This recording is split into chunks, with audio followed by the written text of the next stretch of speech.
Oh, I wanna be the one to hold you close, 'cause you're the only one I'm dreaming of.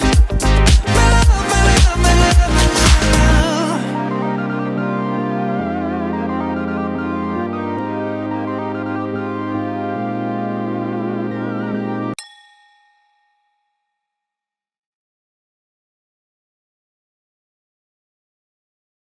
Oh, we got Greg in the Hey, building. Greg. Greg Taylor. What's up, Greg? Greg is our balloon guy from our wedding. Greg. Oh Greg, my. Greg. We still going, Greg. Greg. We've been married 15 years because of your balloons. Because of them balloons, Greg.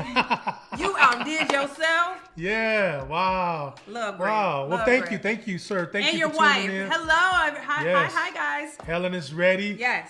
Janice, thank you for coming back. That's Janice, right? Yes. Janice. Okay, not Janice. Janice. Is it Janice or Janice? Listen. Thank you for coming back. Listen. Uh-huh. I can't remember if you said Janice or Janice. So you're going Well, to you have didn't to spell actually it. hear her.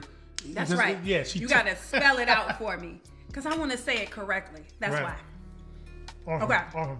Stop Again, eating. if you are new, my name is Steve. I am Toria. And we want to welcome you to Date Night. We Let's have a get good into it, conversation tonight. Okay? What we talking about, baby? Right. Today's topic is, or conversation, because we don't want to talk it, we don't want to call it a topic, because we want to talk and have a conversation regarding this particular topic here. And the topic is just mean. Just mean. Now, to be honest, everybody, wife, universe, people around the corner, people on Facebook, it's very easy right now at this moment to be mean It is. or to be angry and frustrated, you know, considering the circumstances that we're living in right now. If you think about, you know, people are stuck in the house, you know, we got to wear masks when we go out, you know, because of COVID-19. We have people in our lives that have been sick. Yeah. You know, hundreds of thousands of people have died. You know, we got the remote learning, you know, with our children in the crib, and some of us not used to that. We have people that are suffering from economic crises. Absolutely. You know, we have social and economic issues. We have political wars. So this is the excellent climate for people to be mean. Yeah, Or absolutely. at least to be angry and to be reactive, right? And if you believe that, put yes in the comment section. Absolutely. If I there's been a definitely lot of believe it. pressure and the pressure or the things that we're dealing with right now could actually breed or stimulate or motivate anger, put yes in the comment section. Would you agree to that? I definitely agree to that. Yeah. I definitely agree. The climate of today's world definitely breeds a lot of anger or hostility, a lot of frustration, and it definitely could trickle down into your home, into your relationship. Absolutely. And it can definitely impact you in a negative way Right. because of it, right? Yeah. I would say so. I definitely agree with that. Yeah, because statement. people are like, especially if you look at statistics, there's a lot of different statistics because this pandemic or this situation, we got a lot of yeses, agreed, absolutely. What's up, Nikki's in the building? Hello. Like, it's a lot of frustration or meanness can come from that. You Absolutely. know, because of the pressure, you know, we can get angry because a lot of people have lost their jobs, you know, and if you got a job, you got your kids, your child or children in the house, because we know that, you know, and then some of them, they act like they don't know nothing, you know, and it's stressful on them. It causes us all to be a little emotionally unstable because of these things that we're dealing with. So it's easy to be mean, right? It is. It's easy to be a little rude. Oh, I don't want to justify it, but to be honest, guys, when pressure, we've never experienced this type of pressure. No. Well, I haven't in my haven't. generation. No, I haven't. I You don't know, and think things are anyone has. different. Yeah. You know, do you all believe that things are different? I think that things are different. I do. You know, and it doesn't feel good all the time. Right. You know, so these things are causing a lot of pressure. So I want to encourage you all, especially if you're in a marital relationship or you're in a partnership right now, to give your spouse or partner a little grace. Oh. You know, a little mercy. Yeah. I'm not justifying any like outburst or any like rudeness or any abuse of any kind, you know, because it's wrong. However, we want to consider, you know, the situation that we're in right now and kind of give people a little grace and mercy, right? Would you agree? I agree. Do you need grace sometimes? I absolutely need grace. Right. I need a lot of grace. I know I do. I I definitely do. Absolutely. But according to the CDC, Stress during an infectious disease outbreak can sometimes cause the following: fear and worry about our own health and the health of our loved ones, our financial situations, Absolutely. our jobs, or loss of support that we rely on during this time. Right. Changes in sleep and eating patterns. Yeah. Difficulty sleeping or concentrating. Ooh-wee. I know I definitely dealt with like cloudy brain during this time. It was really, really bad. And because I was suffering so bad with cloudy brain, it frustrated me so bad. So when my kids or my husband would ask me certain things and I couldn't think of it right then and there, I would become so frustrated or so mean or so angry, because it would be like, I know what I'm trying to say, but because I'm so foggy, because I'm just so annoyed and irritated with the current circumstances, I can't quite put my finger on what I'm trying to say, right? Also, worsening of chronic health problems. Right. I'm not going to attest to this because of for those that don't know, I deal with heart disease. And it was about 3.5 years ago, I had what you call triple bypass open heart surgery. Yeah, I know I look good and I don't look like it. You can't smell the smoke from the fire. However, I do deal with these things, and I thank God that I'm here and I'm able to share with you guys and be here for my wife and family. But because of this situation, I've suffered from pains and irregular things or symptoms that has been really plaguing me a little bit. And I don't know what it is. I don't know if it's attributed to stress, the coronavirus, but it's a little tough out here. Yeah, right? absolutely. I definitely agree with that. Worsening of mental health conditions. So we all can tell where even some of our children are battling different mental health Tell me about episodes where they have mood swings or they're depressed. Staying in their room and being on the phone all day is not a quote unquote normal thing. You know what I'm saying? Although some of us have teenagers and a lot of them do stay in their rooms all day and hang out. However, some of our kids are actually dealing with certain things. If you go in their rooms and the windows are always shut, it's always dark in there, more than likely they're dealing with something a little bit more than the normal teenage rebellion phase or leave me alone phase, right? So that's a worsening of mental health issues. We can see with our own family members, sometimes we can't deal with stress or, anxiety, and some people break because of it. And sadly, it happens, right?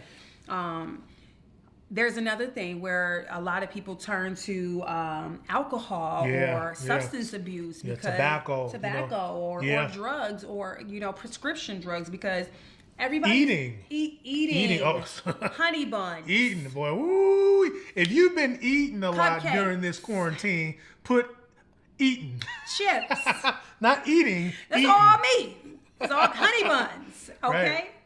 But a lot of us turn to different things to help us cope with the current climate, right? The current circumstances. I turn to honey buns. I'm so sorry. But it is an addiction of mine currently. I don't know why, but honey buns with the frosting on them. Yeah, because I can't stop eating. Nuked at like 20 seconds. Victoria said, eating is my go-to, okay, right now. Honey buns. Eating is very huge for me right now. So eating. I get it, right? I get it. So those are some of the things that we deal with during this current economic crisis that we're all battling that could cause us to act or behave a little bit differently than we normally would, right? Right. But this topic for tonight, just disclaimer, we're not talking about people that are having economic crisis and they feel a lot of pressure and it's coming out right now. Some of y'all Negroes and people were mean prior to this. So some people are tripping right now due to a lot of stress and frustration, but some of y'all been tripping, right? My wife just kicked me because I said Negro. I didn't say the N-word. People know what a Negro is, honey. I'm all right. But it's really, some people they have these issues or anger or frustrations, and they lash out. We're a little rude. And disclaimer, we all have nobody's exempt from any like negative response. You know, all Right. of us have rudeness in us. All of us can be a little unkind, Right. a little unpleasant. All of us can. However, there are some of us that are actually is a part of our DNA. Yeah. To where it's consistent. You know, it's consistent every day. Yeah. And there's a quote that says that your character isn't defined by what you do some of the time, but by what you do most of the time. Right. So it's not just a current, a situational thing. It's an actual habitual thing. You That's know, good. it's a habit. It's something that you display every single day. And I want to talk about a little bit about like creation. And I'm not trying to push creation or evolution on anybody. However, I believe that there is a creator, and I believe that when God created us, that He made us all different. Absolutely. You know, we all have like different personality types. Absolutely. We have, some of us are introverts, we are extroverts. Some of us have more right brain, more left brain. Absolutely. Some of us are, we like to go out. Some of us have humor. We have different talents. We have different interests and things of that nature, you know. But here's the thing. None of us are wired to be rude as hell. Rudeness doesn't necessarily come from personality. It does not. Rudeness is actually, or being mean is a character flaw. Right. It's a bad behavior. It's a bad behavior. It's an uncontrollable negative response that we need to get under control, right? Yes. Can we talk about it? Yes. If you want us to talk about it, say talk Yes. about it in the comment section. We want to talk about it a little bit. So being rude, it can really hurt your relationship. Man. It can definitely hurt our relationships. I notice, especially for me, because I'm very straightforward and direct, and early on, it definitely didn't come across as being straightforward or Right. direct. It could have come across being mean, rude, or abrasive, and Right. you know, that kind of hindered us earlier on. So talk about it. You know, so it definitely can hinder your relationship and how far your relationship can actually go if that person wants to continue dealing with you, because they might not want to, you know, stick around for your rudeness. Right, and there's a lot of reasons why we actually are rude, and we're going to go into that. However, we want to talk about we want to introduce to them on what we call the meanie family. Yes. Now, the meanie family is just a group of actions, really, a group of characters. So we want to talk about it a little bit today. Now, you will be defined as being mean if you are, number one, the first character is a fusser. How many fussers do we have in the comments? If you're on Facebook, and if you're a fusser, put fusser in the comment section. Now, the fusser can be interpreted as being mean, but sometimes they actually aren't. They just fuss a lot. Yeah. You know, so they're not evil to the core, or they're not just trying to be rude, but they're reactive. You know, they just fuss a lot. So can you Oh yeah. So Erica Woods actually put up a post maybe a week ago. It was like, what is one of the things you wish you could change about yourself if you could change it today? And that was the one thing I said. Like I would stop fussing because Erica said fusser. Listen, I am a fusser, okay? I wake up fussing for no apparent reason, y'all. My mama was a fusser. Tripping. That's why I am a fusser. Shirley Williams did it to me. I am a fusser, okay? The moment I wake up, I be like, you know what? I'm going to have a good day. Everything is going to be wonderful. I'm going to brush my teeth. Oh my God. Somebody was in my bathroom. There is toothpaste in my sink, okay? And then I'm like, who left the toothpaste in my sink? So now I'm brushing my teeth, right? Just wake up and fussing. I'm like, I'm not about to fuss. I go to their rooms to wake them up. I'm like, get up. This is me trying to be nice. Everybody get up. Everybody get up. 2 seconds pass. Ain't nobody got up. Like, get up. Everybody get up. Everybody get up right now. I can't help it. It's in my DNA. Benicia said, leave Mama Shirley alone. Listen, y'all, I be fussing. And it be like, fussing. for real, I fuss so bad, right? Especially when the kids used to go to school. Now they remote learning, so I can't tell them to have a good day because we all at home together. So I can't send them off and tell them to have a good day. Right. But I used to fuss so bad. Y'all, I think I made a video about it on Facebook. Well, I cussed the kids out so bad one day. And then I was like, all right, like, I love y'all. Like have a good day. Like, today is going to be the day you guys are going to do so great. Just terrible. Like, just cuss them out, like, fuss them out so badly, and then send them off and tell them to have a good day. Like, how you gonna have a good day when you just started my all morning? All the fussers, give us some hearts. All the fussers, give us some hearts. Like, you just started my morning off so horribly, but you want me to have a good day. Like, that's not possible. Right. So, I am a fusser. I am an inherent fusser. But it's unhealthy. It is. And a lot of times we normalize these behaviors. But they're not healthy, you know. And sometimes we belittle them, and the problem isn't bad. The problem isn't. It doesn't become a problem until you say. I mean, if it is a problem. I'm sorry if you say that it's just me. Yes. If you're mean and you're rude, or if you're unpleasant to be around, it's a problem when you feel that it's a part of your DNA. Listen, you know, because these things could be reversible, even if it is a part of who you are. It was actually created by something, a circumstance, an experience, upbringing, and a lot of things. However, we need to learn how to adjust, because it's not good fussing at you. Fussing at me all the time. Man, if you don't get up out of here, fussing all the time. My mother is absolutely wonderful, but she used to fuss for no reason all the time, and I do the same. Fusser and slapper. Fusser and slapper. Like, I will do both. Like, I know you ain't back here over here talking. Like, I know that ain't what you over here doing. Like, go do what I told you to do real fast before I knock you out. I just be fussing, y'all. It's a bad problem. Yes. I'm a fusser. I wake up fussing. Like, my daughter is right here, right now. Go upstairs to your room. But I will, if we weren't on live, I'll be fussing right now. Okay? Right. I'll be walking through the house fussing for no reason. Yeah, we have the fusser. I'm a terrorist. And fussers can be interpreted as being mean, especially for men. Yes. Especially if you have a man, a husband at home, partner, whatever, and he comes home and it's just a lot of like, yap, yap, yap, yap. Look, ladies, we already got a lot of pressure. We already got a lot of things that we're dealing with. It's so true. Can y'all just stop the fussing? Yes.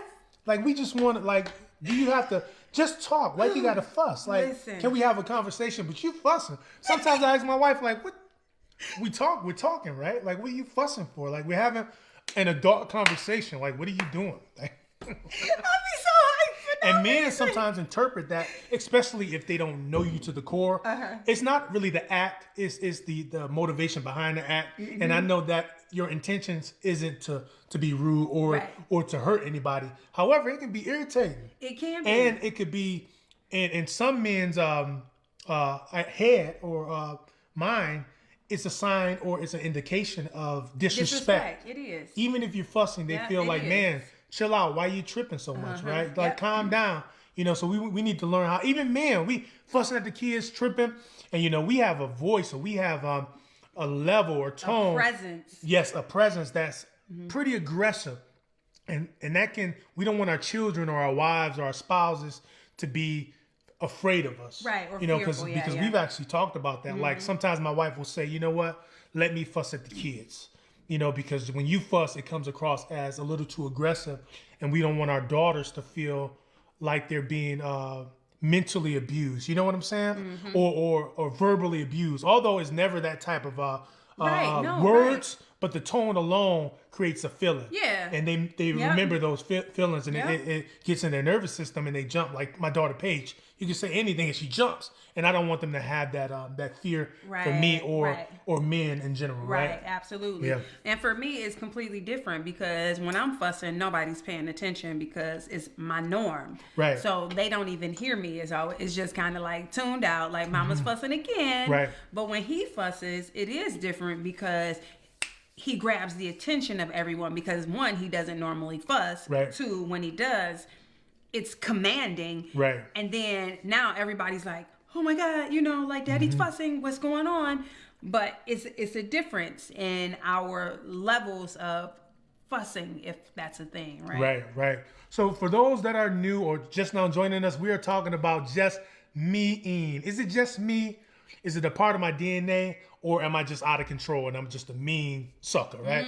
So now we're talking about what we're introducing is the meanie family, the meanie family. And the first character is a fusser.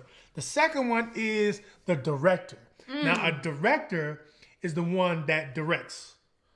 It can be defined as being controlling or rude. When they'll say, they're more direct. They won't say, hey, honey, can you get that? They'll say, bring me that hamburger. Give me that remote. Oh yeah, give me that remote. Or they're more direct. They'll say no.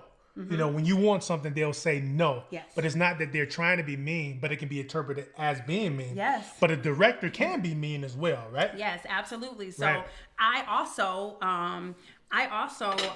place myself in the category of being very direct. So you're a fusser director. Yes, I'm a fusser and a director, but I've become less, I'm not going to say I've become less direct, I've become less abrasive in my directness. Right. And let me tell you why.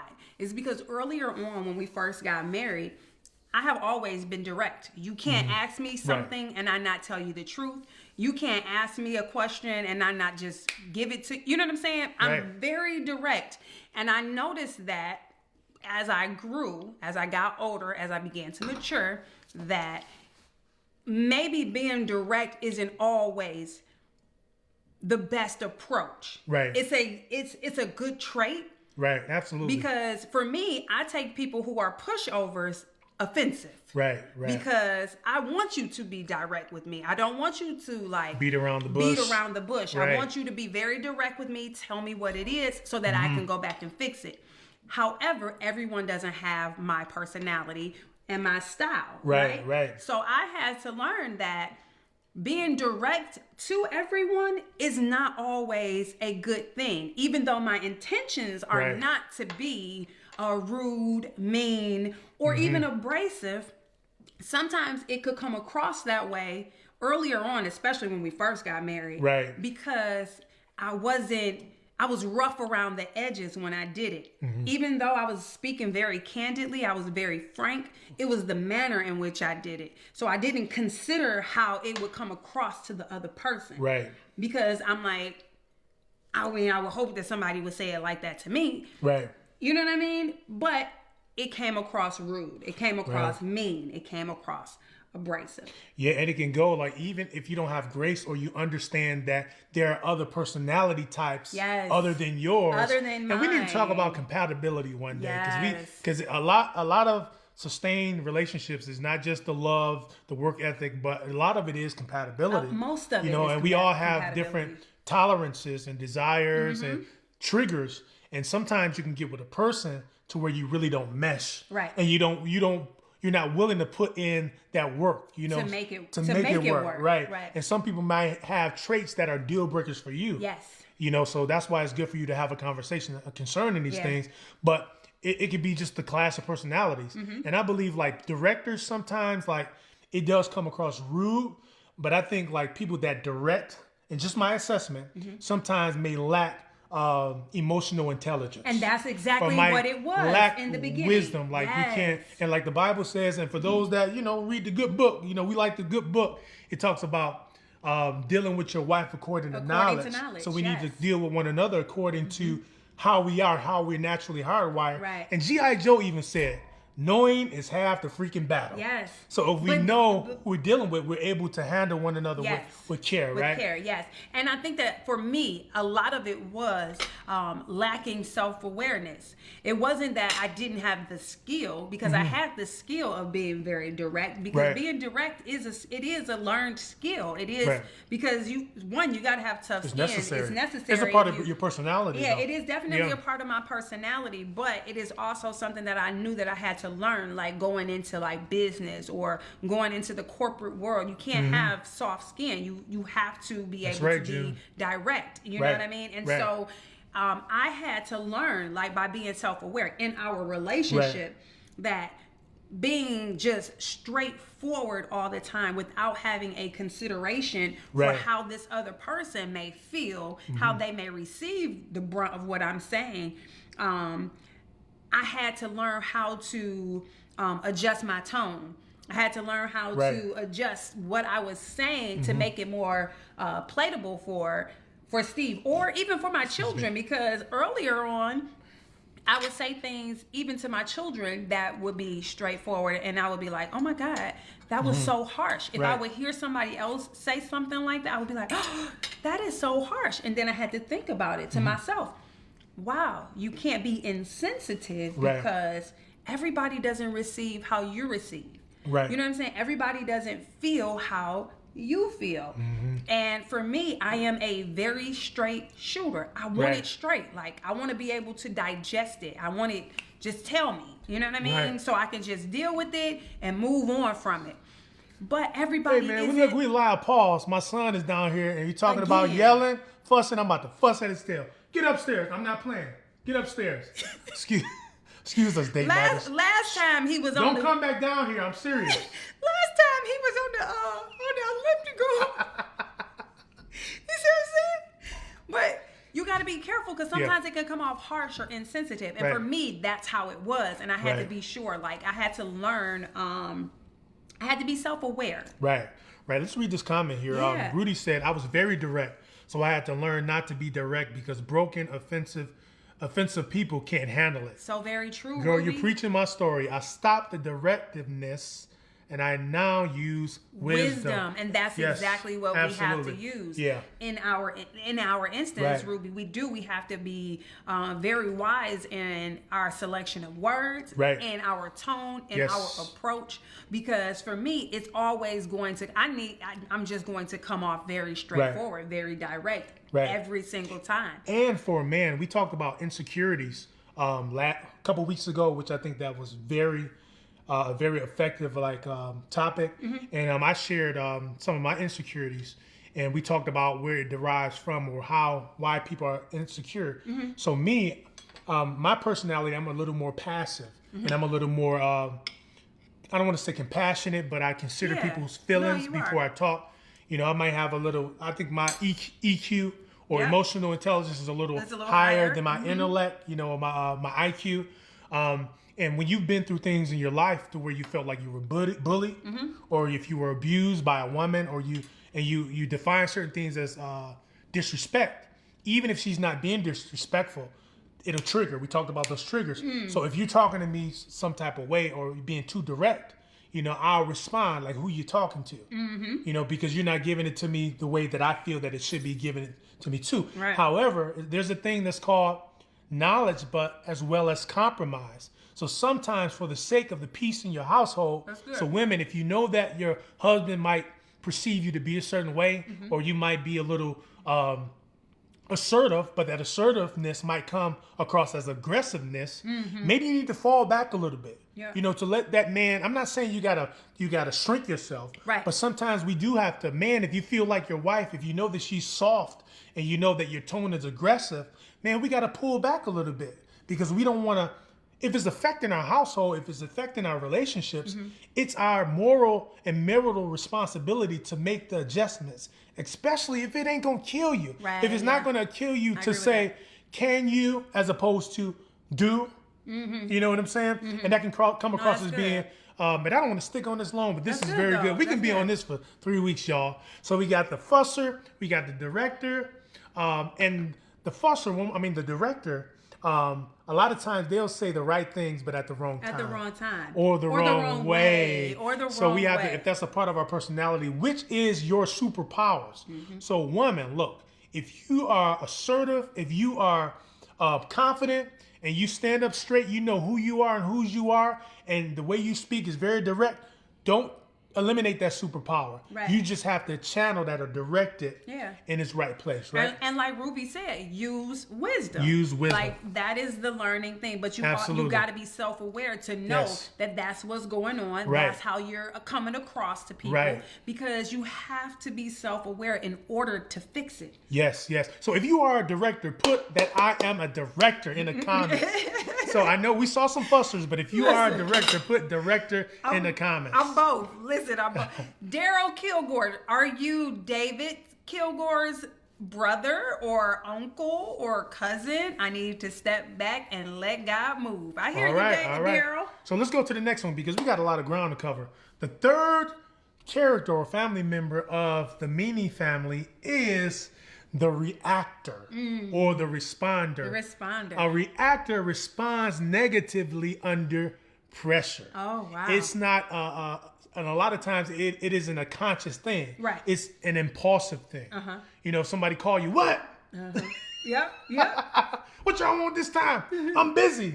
you know, people that respond. So if you are a responder, if you respond, you're not naturally mean. You're not naturally rude. They didn't push you too far to the edge. Out, exactly. When you're stressed out, when there's too much pressure on you, when people pee you off, you pretty much just respond in a negative way. So if you are a reactor, I think I'm more of a reactor too. I think you are. You are definitely a reactor because I'm fussing all day and then I'm very direct. So if I'm fussing and being direct, eventually you are going to react to something I may have said that may have not come across correctly, right? Yes.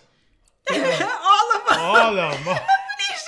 Well, we got a character for you. I think it's the last one. Hopefully, this isn't you. I found me in all of them as well. Like, for real. I have found myself in all of them. Tanya said, dang, this far, I'm all three.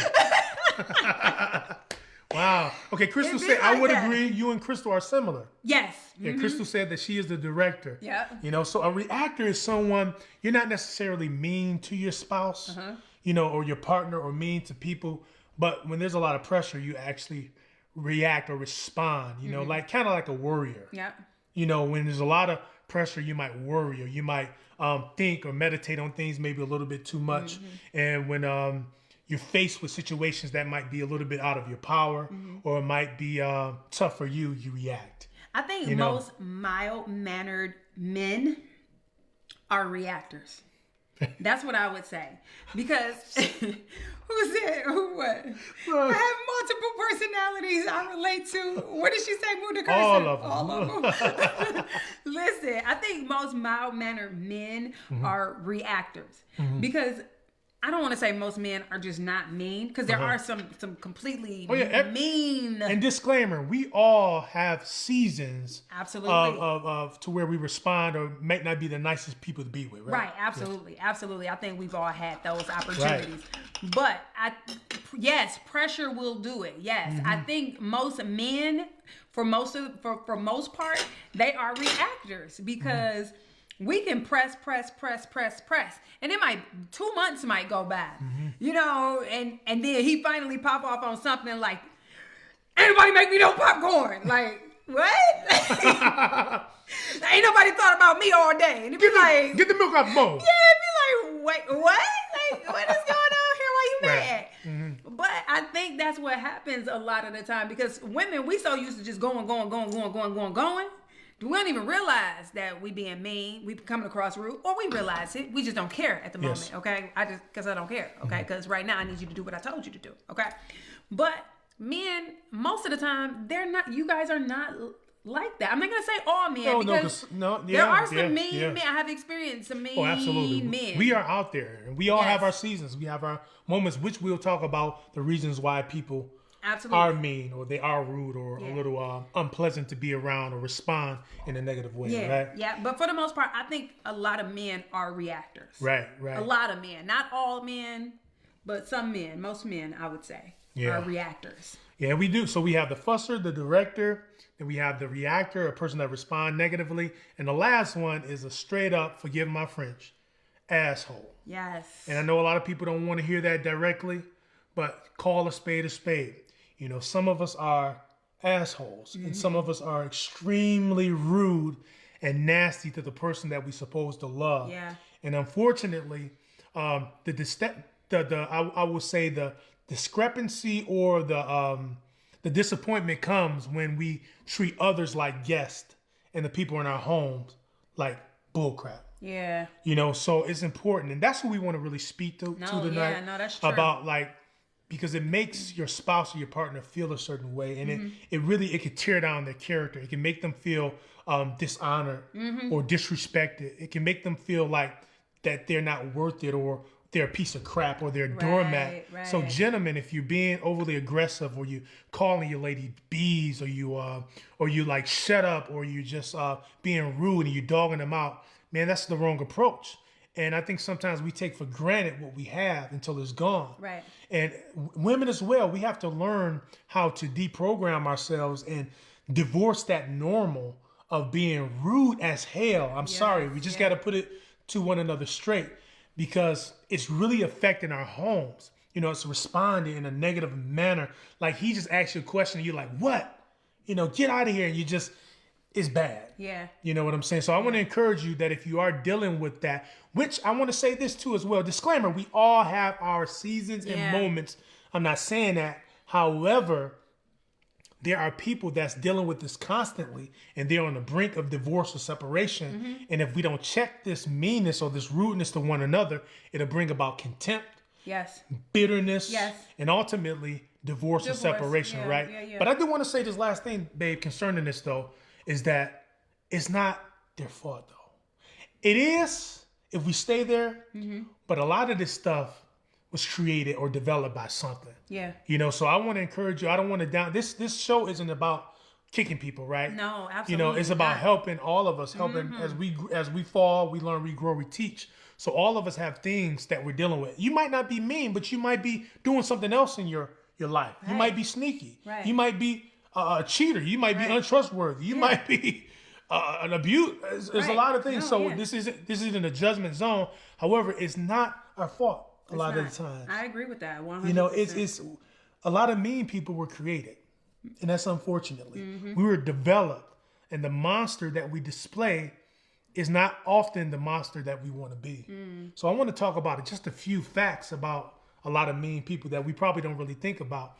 And I believe that if you have a spouse or partner, that you look beyond their response and look at their heart. Yeah. Because a lot of people are broken inside and they don't know how to respond other than the way that they do.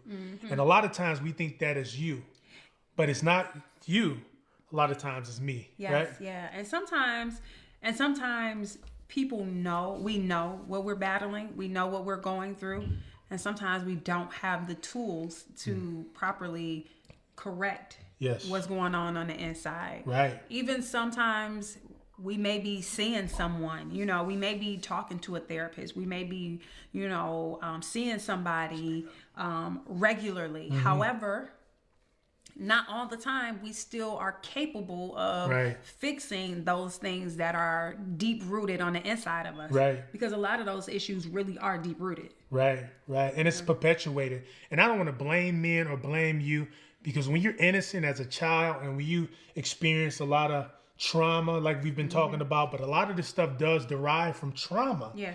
And it's uncontrollable. It's like muscle memory is a part of our mechanism. Yes. It's inside of us. It's in our nervous system. So when we respond, it's not that we want to be that way, but it's a monster that we're battling. Like even if you into religion or the Bible talks about the flesh and the spirit, and there's always a war. Yeah. And it's a good man inside of us. And there's a bad man inside of us, or a good woman inside of you, or the bad woman inside of you. But it's going to take a lot of self-care, therapy, prayer, mentorship, self-examination, self-awareness, a lot of things in order for us to be able to tame this monster, right? Yes. Because we're capable of doing a lot of things. Yeah. I'm capable of dogging you out now. Like people, we have evilness in us. Yes. You know what I'm saying? Yep. And I know you goody two shoes, you go to church, but you got some dog in you too. People just probably haven't brought that thing out. That's true. Right? That's true. Right? I know I didn't mean to hog the ground. No, you know what I'm saying? But I wanted to just encourage people. But let's talk about 4 facts. Can you read those facts? Absolutely. So 4 facts about most mean people. Yes. They don't realize they're being mean. A lot of people don't even know that they're mean. We are oblivious to our response. Yep. Because it's a part of our normal. It's habitual. It's a part of our character. Like we say, the question is just me or pretty much just mean. Yep. And it's really, it's you, but it doesn't have to be you. Yeah. Because we wasn't created to be mean. We were created to be mean, but we wasn't created by God to be mean. And a lot of times people respond and they don't even know that they're actually being mean. They're just a jerk. Yeah. And people are like, man, you're a jerk. And you're like, what? What you mean? Like literally, I was having a conversation. I was on the phone with a worker at a specific place, right? And we were talking. We were communicating, right? And he was supposed to be helping me. And every time he answered me, every time I asked a question, he was a complete jerk, right? So, me being me, I'm going to let you pass maybe twice, right? Because maybe you having a bad day. I have to be considerate. We all in the middle of this pandemic. You might be a little frustrated, a little irritated. Maybe you having a bad day. Maybe your kid's getting on your nerve. I don't know, right? So I'm giving him a pass. But every time I ask him a question, he is so rude. The third time, I was like, seriously, I'm just going to tell you, like right now, you're very rude and you're very condescending, and you shouldn't speak to anyone like that. And I think it caught him off guard because he was like, oh my God, I'm so sorry. Is that how I come across? I didn't know. I apologize. Please, I'm so sorry. What can I do to make it right? And I'm like, well, one, you can stop being a jerk, because I'm literally calling because I need some assistance. Right. Like you're the person that I should call because you have the answers. So you shouldn't be a jerk when somebody's calling you to get the answers from the professional that has the answers. If I knew the answers, I wouldn't call you. Right.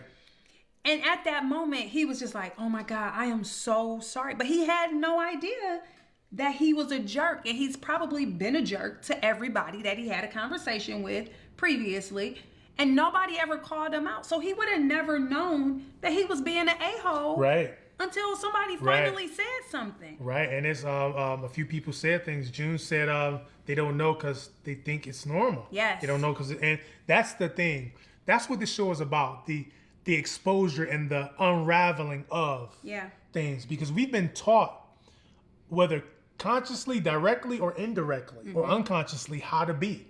How to act. And a lot of times we believe we don't know because we think it's a part of our normal. Right. But it's not normal, guys. And culturally, we normalize a lot of things that's counterproductive. Yes. You know, we'll say my queen, my king. But you treat him like there's no respect. There's no regard for his kingship. I hate you that. just called him that. And we're all learning. Yeah. Ladies and gentlemen, we're all learning. Yeah. You know, so I don't think that we're talking about you. We're talking about culturally, or all of us in general, because I have my moments of being an asshole. And we got to put it to you direct. Look, if you're offended by the language, you can tune off, right? But we're going to give it to people straight. I know that I've been an asshole. I know that there have been moments in my life to where I was angry, I was frustrated, I lashed out not just on you, but also on my children.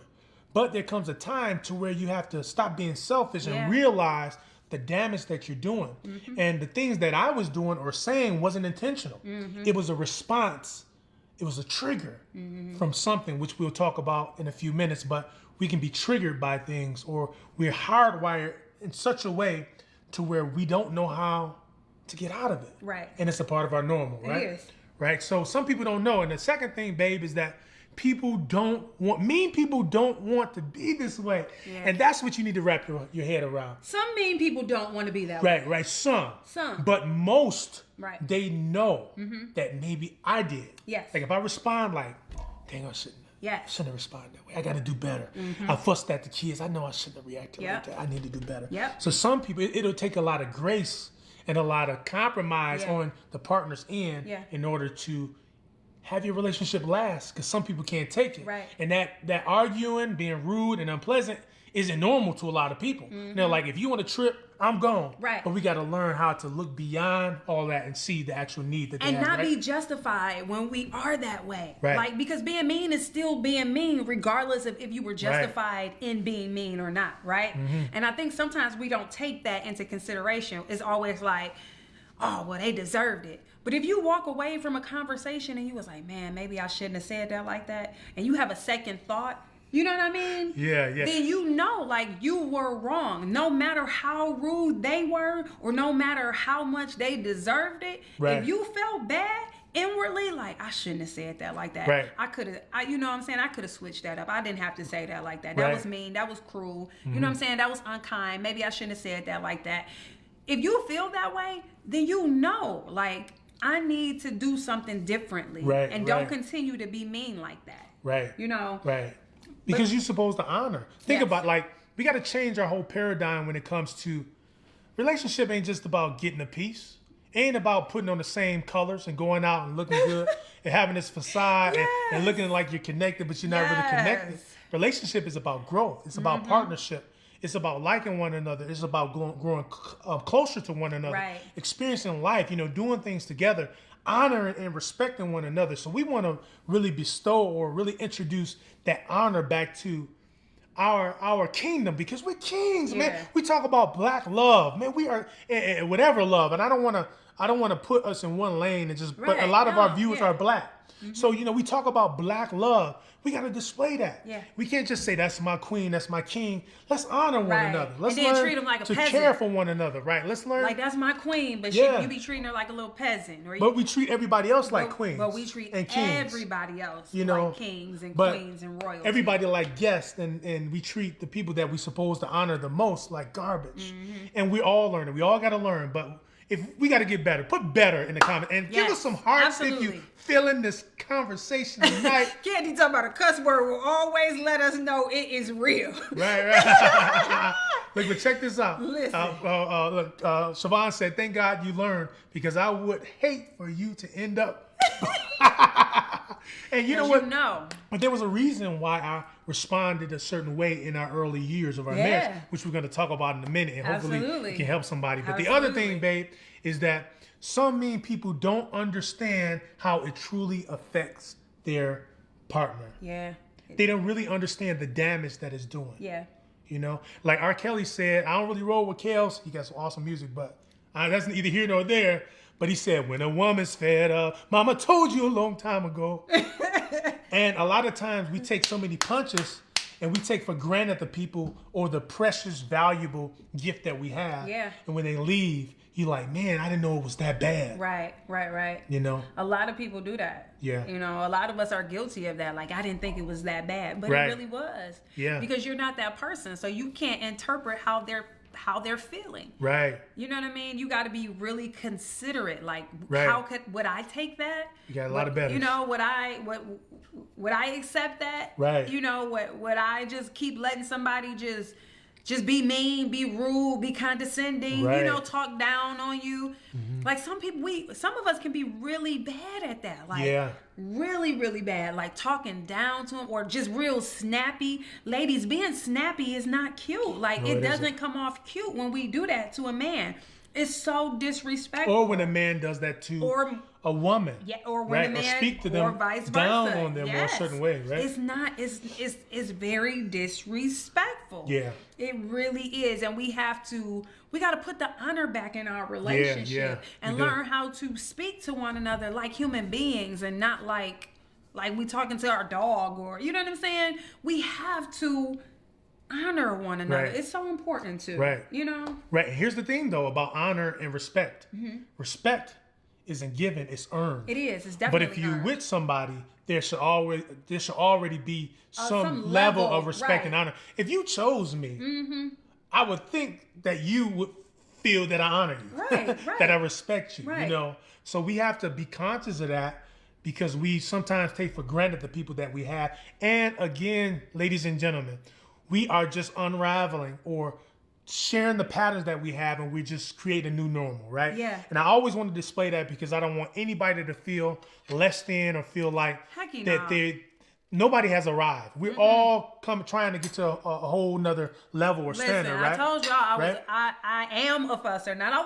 I am a fusser. Yeah. Tomorrow morning, more than likely, I'm going to get up and I'm going to have my cup of coffee, and I'm going to try not to say anything to anyone before I have it, because if I do, I'm liable to fuss. Right. But more than likely, I'm probably going to end up fussing. Right. Because it's something that is definitely embedded in me. But I cannot just be like, oh, that's just me. Right. Because right. I know it, and now I have to do better. Yeah. I've been trying to do better for 15 years. Yeah, and you're not perfect. And when we talk about that's why we got to give one another grace, because we are all human. However, there are people that are having extreme compatibility issues.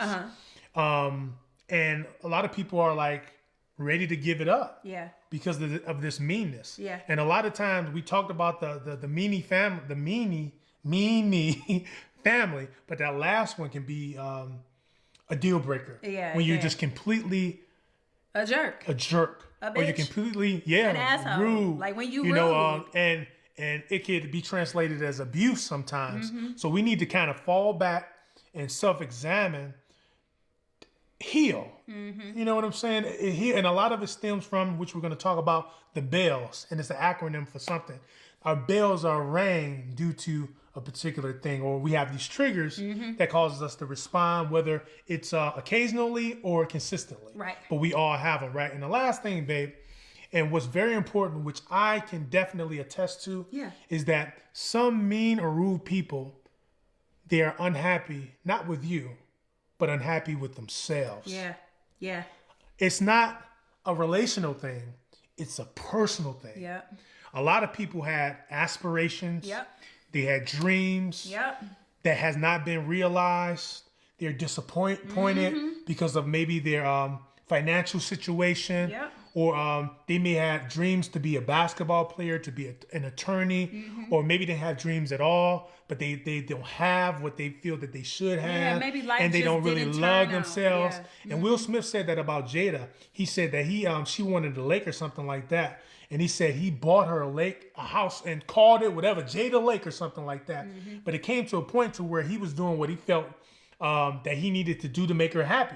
But she was still depressed, still lashing out, having entanglements. Pretty much. And they came to a point, it came to a point to where Will was like, look, Jada, I cannot make you happy. Yeah. No matter what I do for you or do to you, you have to realize your own happiness internally. Right. And a lot of times we live with this mindset, or we get into a relationship as if that person is going to complete us or make us whole. Oh, that's false. Nah, sweetheart, only God can make you whole. And you finding exactly who you are in purpose and having gratitude and being your full self. Yeah. That's what's going to make you happy. Growth and contribution. Progression in your life. That's what's going to make you happy. Yep. A little sex will make you happy for a moment. A little, what do you call it? A companionship will make you very happy. Right. You know, getting money will make you happy for a moment, but it's not going to make you happy continually. It's not gonna sustain. You have to learn it's not how gonna to sustain. find yourself. And last point, baby, I did not love myself. I was disappointed in myself. I had issues in my life to where I didn't achieve. You know, I was a singer. I had a singing group. I was supposed to be a producer. And that was pretty darn good. You were. You know, but You I are. got sick, and I didn't understand why I wasn't achieving my goals the way that I thought that I should have. And I was disappointed not in you or our relationship. I was disappointed in me. Yeah. So I was reacting. My pain was reflecting on you, but it had nothing to do with you, baby. Yeah. It had everything to do with me. So guys, you got to look at yourself in the mirror, and we have to be self-aware, get healed, get some therapy or whatever you need so that you can love yourself, love your neighbor as you love yourself. Because if you don't love yourself, you can't love your wife. That's so true. Right? That's so true. And I can definitely attest to that. Just being unhappy with yourself. I remember when I couldn't take it any longer. I know I was being mean when we were when I was a stay-at-home mom. That that last year you and a was half. a straight bitch. Sorry. Listen. That last year and a half, I'm joking, y'all, God. it really did a sister in, because I was. It made you a little. Would you say it made you a little depressed? I was depressed. I was mean. I was rude. I was snapping every 5 seconds because I was dissatisfied with myself. Right. Because I knew, I knew where I should be, what I should be doing, and I knew being a stay-at-home mom was no longer it, okay? It wasn't fulfilling me. I was no longer satisfied that everybody else around me was satisfied, and I was going to bed every night dissatisfied. It was a problem. It was a problem. And I became really, really mean. Really, really mean. And I remember Steve being like, man, what you going, you got to do something to find yourself or something. Get you a hobby. And I'm like, no, I don't need no hobby. Right. I need to go back out there and jump into the workforce, because this right here is not where it's at. And I remember once I got my feet wet back into just getting back into work, the joy came back. You know what I mean? And I began to become happier with myself because I felt like I was contributing. And you found your happiness. And I found my own happiness. And can I interject it wasn't here, though? given to me. Happiness only comes from growth and contribution. Yeah. If you're not growing Yes. and you're not giving, you will not be happy. If you are not growing. If you're not growing, if you're not giving, not growing, Yeah, ladies man. and gentlemen, if Yes. you are not growing, you are going to be unhappy. Yes. Because one, hope deferred makes the heart sick. Okay, and my heart was getting very, very sick. Okay, because I knew I need to be out here doing something, and being at home with these kids all day is just not where it is anymore for me. Okay. then it was just like, I just needed to do something. And I needed to find myself. And when I did, something clicked inside of me. It was like immediate joy. It was like immediate discovery. Like I'm finding myself again. And it was like immense joy came over me. Like, oh man, I'm doing this. I'm contributing. Found value. I found value in myself. You realize your value again, yes, right? I found my value, my self-worth again. Even though I knew it was in there, it had been buried for so long. I was a stay-at-home mom for 10 and a half years. And doing that was definitely wonderful. Being a mom was definitely rewarding. Right. Staying home with my children and being able to raise them and guide them and direct them and teach them and love on them was all wonderful. That's right, Shamir. But it was all wonderful for them. It was a doing for them, and it was making sure that they were satisfied. And in doing that, although I was getting a sense of satisfaction, I was not being satisfied within myself. It wasn't my true satisfaction. Right. And when I got back out there to work, I found that. Like I found it, and it was like an epiphany, like a light bulb. Like I can breathe again. You know. Yeah. And I know that it's like that for a lot of people when we're unhappy with ourselves. Right. You know. Yeah. And like you said, hope deferred. Deferred. Hope deferred makes the heart sick. It does. And it's when you don't have hope. You know, deferred means that it's not there. It's eliminated. It's you like, can't find it I can't anywhere. find it. Yeah. And when you don't find hope, when you have hope, when you're hopeless, it makes life dark. Yeah. You know, so by growth and contribution, you're growing, whether it's educationally, whether you get your new home and you feel like you're raising your children the right way. You feel like, you're making more money on your job. You're not just at a dead end job. Because a lot of people are frustrated because you at a job and you ain't getting a raise. You feel like you capped out, so you can't have the things that you desire to contribute in a manner in which you think will be fulfilling. Right. So, value, we have to find happiness. So I want to encourage everybody that's out there, to examine yourself. Because a lot of our rudeness or being unpleasant, being a jerk, it's not the people's fault. It's not the people's fault. It's us. Yeah. It's we're unhappy with ourselves. It's not a marital problem.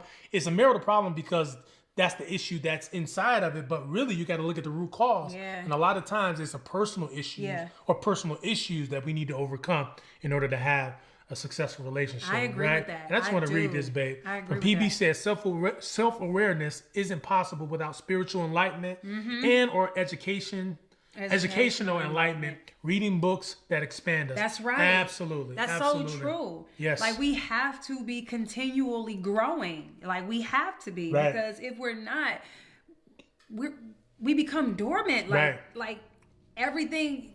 I don't know how to explain it because that's how it felt to me. It was like no contribution. Right. Like I wasn't growing and I was no longer contributing because all of my children were out at school now. Like everybody had left the house and I was just sitting with myself.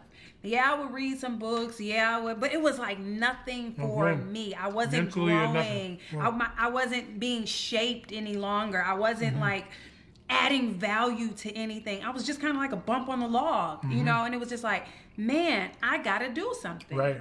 And once I got back in the routine of doing something, then she thought she was all that. I started growing again. Like seriously, you start growing then I had again. to shut her down. Like, look, you know who the man is. You start I don't care how feeling much better. you make. Yeah, you can get your nails done. You start feeling now without better. me. You start feeling better though. You really do. Oh, so you can get your own hair done now? And you're less mean. So you don't need me. Cause I was less mean. I don't know what are you talking about. Right. What's I happening? don't know. Am I triggered by Look, something? people out here lying to themselves, unhappy with self the entire time. That is, we are unhappy with ourselves. Yes. We are. We are. Like, I had a family member that was just so mean. I ain't even gonna say a family. It was my grandma. She was mean as hell, okay? God bless her, though. She's God not here with us bless anymore. her Don't say the wrong thing, though, now. God Be bless careful. her soul. But she was mean as hell, y'all. I'm talking about mean as hell. Grandma? But grandma Was mean? Listen, but grandma had so many talents, and I believe that, like, she would find short periods of happiness, right? Because she had so much to offer. Right. She could sew. She could do nails. She could do hair. She could cook. She made her own wine. Grandma did so many things. She canned, you know what I'm saying? She made jellies and all of these different things. But I feel like maybe because she had hope deferred. Yeah. You know, maybe because she didn't reach her full potential, because she was a go-getter. When she had her mind set to something, she would go and do it. And right. You know what I mean? But I think because maybe earlier on, because it was back in the 50s, 60s, 70s, she had hope deferred, that she wasn't able to reach her full potential because she had children and her husband worked and she had to be at home. I don't know if that's what made her mean. Right. It could have been other life challenges that she had earlier on or experienced earlier on in life. Right. But I know that when she started contributing, her life, she started to be more happier. Right. She would do my nails for school and she would be so happy, like, "Ooh, Toy, you gonna be looking good, girl, with these sculpture nails." But it made her feel good, and she was less mean when she was contributing. Right. So you know, I think it is a big thing that when we are growing, we're definitely right. happier. There's people. no other way. You know, science through research, it shows it that happiness comes from progression. Yeah. It comes from growth, and not just growth, but giving. Mm-hmm. And it's a spiritual desire. It's an internal need. It's a hunger in order for us, that dopamine, like Candy talked about, the right brain. And there are things, I like neuroscience, but, you know, it talks about, you know, the neurotransmitters and different things that's released, or chemicals released in your brain, like dopamine, things that stimulate, you know, happiness or reward, the reward chemical and things like that. So absolutely. So when you're doing things good, you know, it makes you feel good. But on the other hand, when people aren't affirming you and always yelling at you, it actually kills your confidence. Yeah. And it causes your brain to defend, to be defensive. Yeah. And that you can actually create that wiring in your brain to where you're always defensive. Yeah. That's why a lot of people are angry. Yes. Because you're on the defense all the time. Like, huh? Somebody trying to love you, but you like, huh? You know, wait, what is this? You know, because those triggers in your mind, they're firing because of your experiences, which we're going to talk about. You know, why people, you know, why are people angry? Why are people mean, rude, baby? and unpleasant? And I call it the bells. Okay. You know, when we were just talking about it, and I thought about the bells, and it's an acronym, and these are some of the reasons why people are rude or why people are nasty and unpleasant. Okay. Now the B stands for their bad experiences. The B is for bad experiences, and a lot of people are hurt. Yeah. You know, they've had past trauma, you know, abuse. You know, they've been through a lot. They've had bad experiences through relationships. Maybe they were fussed at a lot by their parents, or maybe they just had bad experiences. You know, maybe dating, or maybe they've been hurt and wounded, and now they climbed up, and now they come out fighting. Yeah. You know, so they respond in a negative way because of what they've experienced. That's Would you agree, guys? Absolutely. Right, and give us some hearts. If you're loving this, give us some hearts. And if you had bad experiences, if you're a fusser and you believe that your bad experiences, whether through your relationships with your family or romantic relationships, actually kind of created or shaped your anger or your meanness or rudeness or whatever you want to call it, put yes in the comment section. Yes in the comment section. Yep. So through bad experiences, and we have this baggage, and a man, like I said earlier, a man or woman might be wonderful to you, and you know, you go out with them, you know, they display a lot of good characteristics. You might have your list of deal breakers and things that you want and don't want. You may want this guy, and he might have all the attributes that you, tall, dark, handsome. He might got that, he might got a cutlass. Why did I say cutlass? Like, that shows how old I am. The cutlass on D's. He might have that. D's. You know, so you meet this guy, and he's not indicating, he's not showing any sign of meanness or rudeness, but because you have this defense mechanism based on your bad experiences, you push him away, or you push her away because of the pain and the anger that you have inside of you due to the bad relationship that you had prior to that person, or just your upbringing period. I agree. Right? Yeah, I do. So So it's through your bad experiences. You want to expound on that at all? No, I think you did very So well. number one is your bad experiences. We got a lot of yeses. We got yes. Number two is and number two is the E stands for your environment. Yeah. We grew up in the city. if you grew up in Detroit, you had to have some level of meanness to you to survive. You did. So when you go out in the streets, you couldn't really be soft. Yeah, we had our soft moments. I know I did. You know what I'm saying? However, you respond, or it's a cultural thing, and you got to be tough when you're in an environment of hostility. Absolutely. Or where you feel like you have to respond. Like if somebody like, hey, what's up, guy? What up? You know, so you're reactive. You react because you got to protect yourself. Yes. So if you grew up in the hood or you grew up in a hostile environment, that will shape how you're going to be. You're going to respond like, what you say? Yep. I remember. What you mean, shut up? Listen. Because that's a part of our environment, right? I remember we caught 3 buses to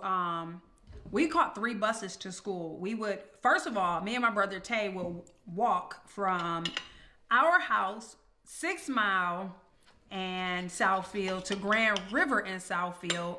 Meet Dean. Okay, that's what, 2.5 miles, maybe almost 3 miles, I think. I can't remember all of the streets in between, but I think it's like 3 miles, maybe 2 miles. And we would walk that like 5 o'clock in the morning to catch the bus. Okay. Wasn't no being soft, playing around. Like you had to not look like you was, you know, like a sissy or excuse me, you know, but you had to not look like you was a punk walking down the street because it's 5 o'clock in the morning. Detroit grit. Somebody will come out there and rob you real quick. You know what I'm saying? You can't be looking like you're a little punk. So you got to toughen up, stand up straight, you know, be ready to book it when you need to book it. Right. You know. Then we would catch the Grand River bus down to Livernois. Now you in the middle of the hood, okay? I'm talking about the hood, okay? You had the Grand River and Livernois bus stop. You out there with a whole bunch of cats from Chadsey, a whole bunch of cats from Murray Wright, a whole bunch of cats, homeless people, everybody. So you gotta look tough, okay? Right. You gotta. Right. And think about, babe, that does not translate in a relationship. It doesn't. You had to be hard on the streets. Had to be hard. You had to, you know, boss up on cats trying to holler at you because they're going to disrespect you. Because they're going to disrespect you and everybody you with. But now you got a man that love you. Yes. Now you got a woman that love you. And you got to try to break that wall. You got to try to break that wall down so you're not evil, so you're not mean. I remember when me and Steve first got together, I'm telling you, didn't I tell you, like Tay said I was hardcore. So I couldn't be anything less than hardcore because my brother was like, we hard. Like, we don't smile in pictures.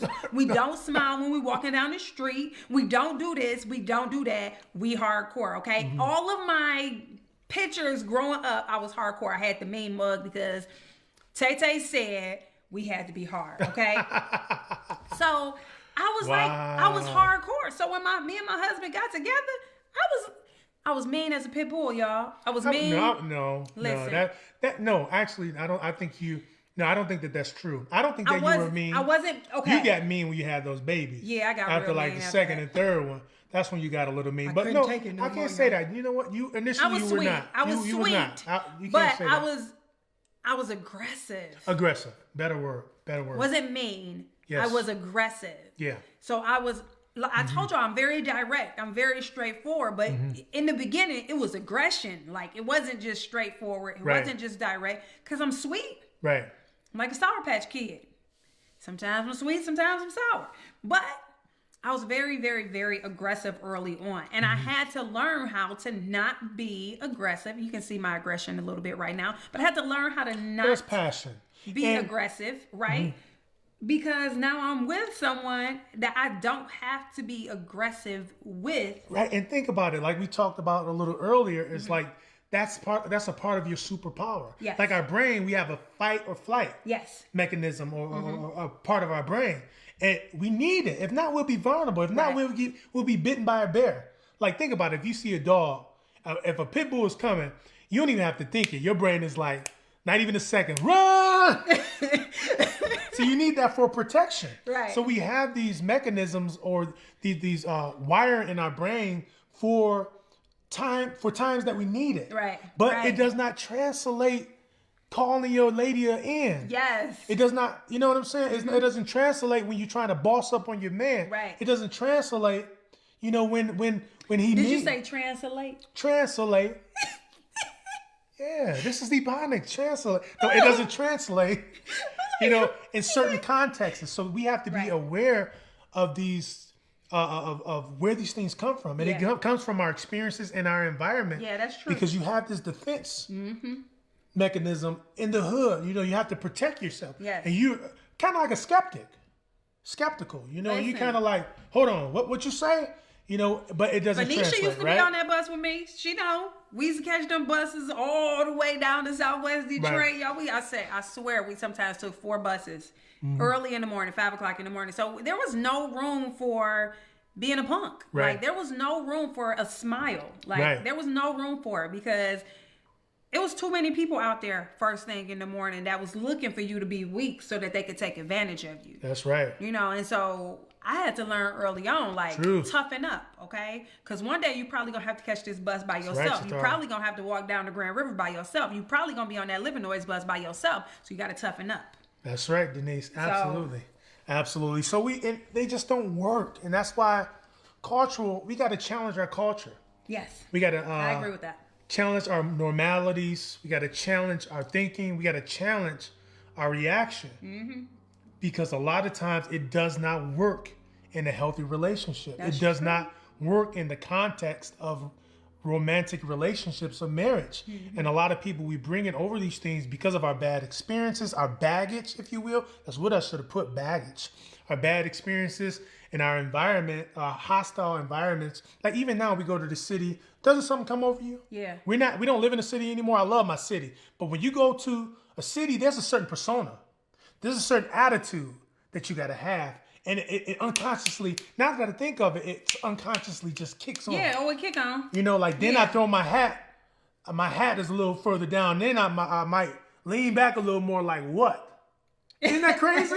Like, say something. I hope you don't. I hope you don't. You ain't 22. But that's what happens. It's like the environment's shape. Right. You know, but a marriage isn't conducive for that type of hostility and rudeness and being aggressive and all that. But the next one is the L, and it's learned behavior. Yeah.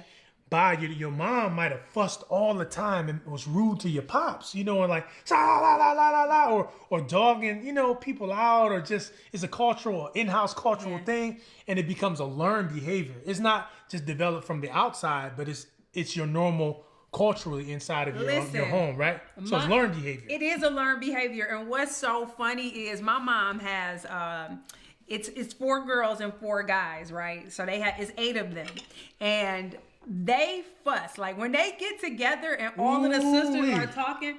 I remember being little, me and my cousins Crystal and Mona and Shani and Tiffany and Tisha, we would all be, and Chelsea, and everybody, we would all be upstairs cracking up when they get together. Because all you would hear is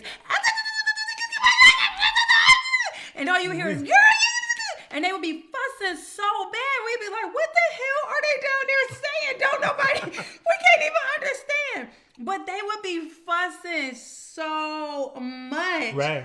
And then now it's crazy because when we all get together, we do the same exact thing. And we look at the boys looking at us, and Tay and them be like, what the hell are they saying? Like, we be going though. Like, girl, like, you can't even finish your own sentence because the next person is already on top of it. Like, but it's crazy because it's a learned behavior. Yeah, it's a cultural thing. It's internal. You know, it's like, you know, and also being rude though. If you have like a mom or dad that's freaking rude all the time, and you have a household, that's the culture. Everybody's like disrespecting one another. Sometimes you'll take that, you know, into your relationship. And your boyfriend or your husband is like, hold on, no, we don't do that around here. That ain't how we like peace. You know, why all that drama? Why all the yelling? Like, no, don't talk to me that way. You know, like, you're going to respect me. I respect you. Let's respect one another. And it's learned a lot of times in our homes. You know, and our home shapes a lot of, if not most of who we are. The streets, if you're out in the streets, it'll shape you. But if you're at home, they both will shape. You know, they shape who you are. It's a mesh of both parties. So if it's good and bad, it develops or create that angel or that monster or that hybrid.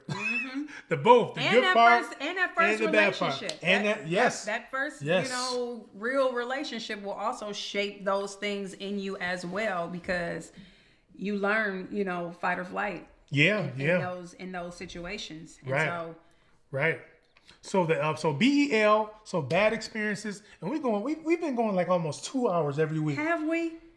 Oh man. Yeah, but you know what? This is y'all in our crib. We don't have nothing to do. COVID done hit. Big Gretch done locked us down again. So you might as well be with us for 2 hours. You know you ain't got nothing to do. And you know you getting some good nuggets. Give us some hearts. Give us some hearts if you feel like you've been enjoying this conversation. What Satara said. She said that learned behavior, there it is. That learned behavior can be so dangerous. Kids grow up thinking that is the way things should be. And that really toxic. Is. Satara, I noticed even like... with my oldest daughter, that some of her behaviors, when I see them, I'll be like, oh no, let me nip that in the bud right now because she gets that from me. And I don't want her doing that to somebody else or doing that in a relationship or doing that with her children or, speaking that way because she's very direct as well.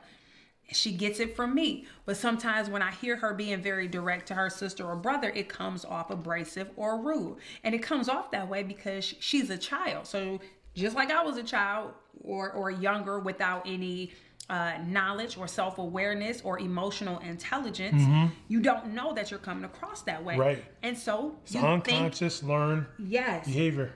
And you think that that's the way that it is. And for me, I have to check it. And I'd be like, you can't talk like that. You have to be more aware of how you can make somebody else feel when you're saying certain things.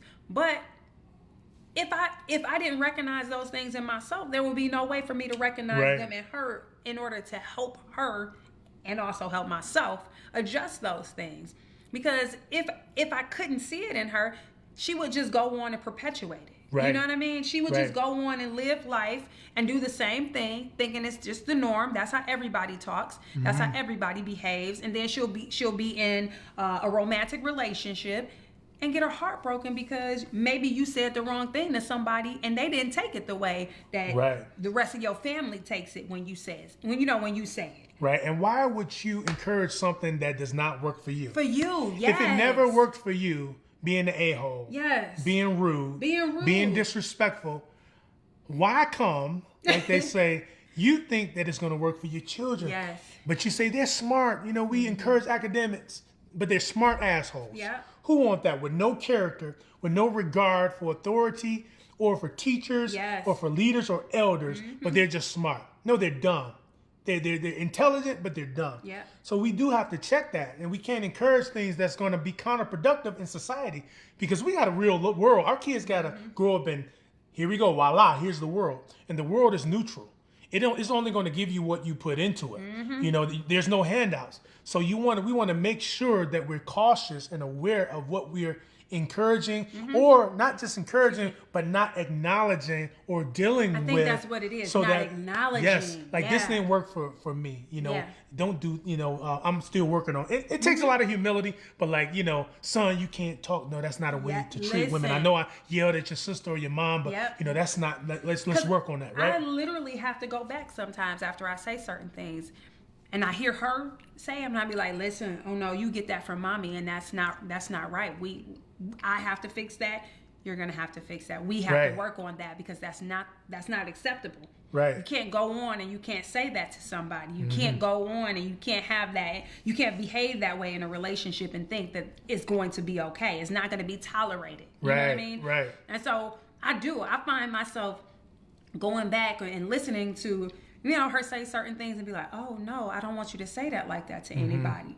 Because she's heard me say it. But it takes a lot of humility, right? It does. It does. It's not always an easy thing to go back and be like, mommy was wrong.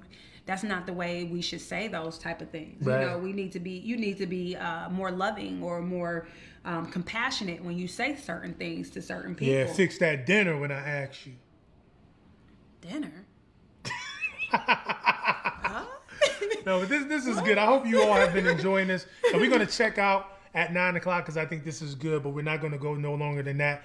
But we really do appreciate everybody's support and connection. I mean, this is cathartic. It's therapeutic. It's spiritual. It's helpful to us, right? It is. It absolutely is. So we appreciate it. For you guys even just tuning in and just sharing with us because it helps us, and it also helps us to be accountable because we don't just preach it. we actually assess our performance and see where we need to come up in, you Yep. know? So it's very helpful for us. Yeah. So as we teach it, we're being held accountable, and we don't want to be hypocrites. So we're going to keep on teaching stuff that we doing partially, trying to get there, but we know we're going to come up one day to Absolutely. the standard that we preach, right? Absolutely. It takes a lot of work. It takes Yes. a lot of conscious effort to change, Right. to be better, you know, and to take what we're talking about and apply it to our own lives, Right, you know, right. because some of these things, like right now, like y'all just knowing that I'm a fusser, I'm very direct, you know, and knowing that I have to be careful on how I say certain things because they can come across. But on the other side, I have to understand your superpowers and not be passive or intimidated by a woman that's assertive. Yeah. Because that does not mean that you're weak or she's challenging you. That's just who she is. And that same superpower, bro, can get you paid. In the workforce, she bringing home a little bread, y'all. I'm like, all right. But No, but it's good. It's a good attribute. it is. A wonderful attribute, right? But you also have to know how and when to use it. Yes. And that's just it. And we all have to be accountable to that. Like, and that's what is helping me to learn. I've learned, I mean, it's something that I've been working on all my life. But since we've been together for the last 16 years, it's something that I am more conscious on working on because Yes. I can slip at any We all moment. can. You know, I can slip at any moment and Yeah. be very direct in a situation where I should have shown more empathy. Right. And You know? we are not preaching perfection. We are preaching progress. Progress, that's it. There's no such thing Yep. as perfection. Yep. It's progress. And practice makes progress. Not perfect, right? Yeah. So we all are work in progress. Yep. But as long as we keep being in y'all grill, you know, building y'all up, loving y'all, but at the same time, challenging you guys and ourselves, we all would eventually come up. Yeah, Right? yeah. Even if it's just in little increments. As long as we're growing, that's Yeah. what matters, right? I appreciate that. Yep. You know, absolutely. So let's do these last two. So we got the Yes. learned behavior. Real quick is lacking. Okay. Lacking something. Maybe you grew up and you lacked your parents' presence. Maybe they worked, or you lacked. People weren't emotionally available to you. Yeah. You know, you lacked attention. You know, Yeah. there's a lot of things, especially unfortunately where I came from. You know, there were a lot of fatherless homes, and you know, just lacking a father could actually breed anger and frustration. You know, you playing basketball and dad or mom. On that note, is probably not even in the stands to cheer you on. Yeah. Because mom had to work 3 and 4 jobs just to sustain your family and allow you to go to football practice, to get that trombone that you needed for band practice, to pay that tuition to cheerlead or to be in dance. Mom wasn't there and she wasn't able to be emotionally available, and therefore you were lacking maybe the attention that you needed, and it caused you to be angry. You know, so a lot of things is because of lack. A lot of anger does come because of lack. Daddy wasn't there. Right. I didn't get the love that I needed. Right. I didn't get the affection that I needed. Even in relationships right now, some of you are currently angry with your spouse because there's something lacking. There's a need, not a want. There's a need Yeah. that's being neglected. Yeah. And therefore, you're a monster. You wasn't a monster prior to you getting married. You were wonderful. You cooked, you cleaned, you affirmed him, you affirmed her. You went out, you got the bacon, you brought your money home. But now there were certain needs that was neglected in your home, and now you're a wreck. Yeah. And now you're responding from the fleshly or the negative side of you and not the positive side, which once was. Yeah. You know what I'm saying? So we created something that we didn't want to be through neglect or through lack. Right? I think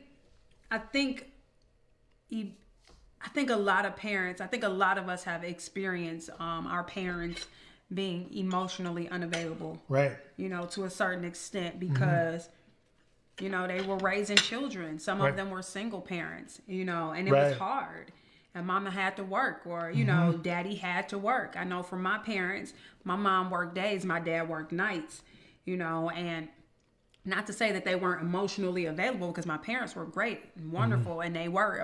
My dad was definitely emotionally available, but my mom was definitely tired because she had 4 kids at home Yeah. that she had to, you know, make sure when she got off work that everything was done. So when my dad was sleeping, you know, we weren't making noise during the day because he slept during the day, you know. And I think we've all experienced a lack of emotional availability from someone. Right. A parent, a grandparent, a spouse, right. or something like that. And that definitely breeds anger, frustration. Yes. You seek attention because of it, yeah. you know, and that's difficult, especially from a child, you know.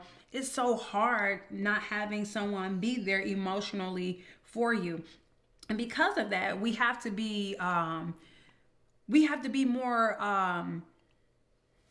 more intentional on being emotionally available for our children, because we know how it has affected us, right? Yes. We know, like, when someone wasn't emotionally available to us, how it made us feel. So that's why I try to be intentional when it comes to, like, my daughter Paige, like making sure I hug her, making sure I love her, because she is an emotional being. Right. And we don't have time to really get into, like, personality types or certain needs or love languages, which we did. But it's very important. And Uncle Charlie said it's like a pastor preaching from a wounded perspective to heal the people, and he's wounded himself. That's exactly. Absolutely. That's absolutely, exactly Uncle what Charlie. it is. That is exactly what it is. And it's so difficult. Yeah. It really is. And I think we've all experienced it to a certain extent. And, absolutely. And being emotionally unavailable is very damaging. It is. To children, yes. you know, yes. to people, especially in a romantic relationship. If somebody is not available to you emotionally, you feel shut out. Yeah. You know, you feel unloved, devalued. You don't feel, you feel worthless at times. Yes. You don't feel important. Yes. You know, and that's where there's a thing in psychology that's called cognitive dissonance. It's like what you think internally, how something's supposed to be, but it's not reflecting externally. Okay. So that can cause stress and everything. Like if you say you believe something but it's not happening, that can cause like extreme anxiety and everything. So like if you love somebody but you're not gaining love, that can confuse somebody. That can make them feel hurt. Right. You know, it's like you married me. You say you love me, but there's no deeds, there's no actions that's displaying that you love me, because all you do is be mean to me. All you do is neglect me. Right. You disregard or belittle my feelings. When I try to communicate, you said that it's not time for this. It's never a good time to talk. Right. You know, and it's a hard thing. So we need to encourage people, because we're gonna make it, y'all. We're gonna get this thing right, and I hope that it's penetrating you guys' heart. And no, it's not coming through a pastor. It's not coming through a rabbi or whatever, you know, maybe a person, a suit and tie, but it's real, y'all. And I hope that is resonating, because there are a lot of people that are experiencing a lot of pain in their relationships due to, you know, bad experiences, due to bad environments, due to lack, and, you know, learning these behaviors that's counterproductive to success. You know what I'm saying? So we're going to get there. We're going to get there, right? And when we recognize ourselves being that way, definitely, you know, take a step back and be like, yo, it's not cool. Right. You know, it's not cool that that I was mean, that I said this way, you know, and don't be afraid to go back and address it. Don't be afraid to go back and say, I'm sorry. It doesn't make you weak. It doesn't make you less than. It doesn't make you a punk. It doesn't make you it does make you vulnerable. Oh, yes. It absolutely makes you vulnerable. That's the key to grow. It's like, do you want to grow? Yes. That's the question. And it's necessary. Vulnerability is necessary for growth. But it's a part of being human. You know, just being able to go back and say, yo, I'm sorry. I should not have said that way. And I apologize for how it made you feel. Not if it made you feel some type of way. Because you know it made them feel some type of way. Right, so I apologize for making you feel that way, because that's not what I intended. Right. You know, or if it was what you intended, I apologize. Right. It's okay to just do that. It really is. And we got to be okay with going back and apologizing. Even if the other person doesn't apologize for their behavior, we still have to be accountable for ourselves. Right, absolutely. And this last one, guys, is sickness. And not just physical sickness, but mental illness. And I know we don't really want to claim it, but some people are really dealing with mental illness. And they have, you know, bipolar, they have chemical imbalances in their lives to where they're actually angry. Or you could have cancer. Like for me, I was sick. I didn't know for years since we got married. Yeah. I've been sick. And I didn't know why. Like, what's going on? Why am I angry? But it's because I had vertigo issues. I was always tired. And I would lash out sometimes due to me feeling sick. But I'm like, I'm too young. But come to find out, I'm 37 years old, having open heart surgery. Been dealing with this probably from most of my life. Cloudy brain, couldn't focus. And that challenge right now. And I feel very proud that I'm able to sometimes communicate and articulate to a point on here because it's a struggle for me. Memorization, I forget a lot of things, a lot of bad anxiety, and that will cause me to be angry. But God is good. I ain't making no excuses. I'm growing. Right. I'm progressing. I'm getting gooder and gooder every day, so I'm not intimidated by my inadequacies, my sicknesses or whatever. I'm not claiming it. I'm healed. I'm going to do everything that God intended me to do, and I'm willing to take on the challenge. I wanna be the one to hold you close. 'Cause you're the only one I'm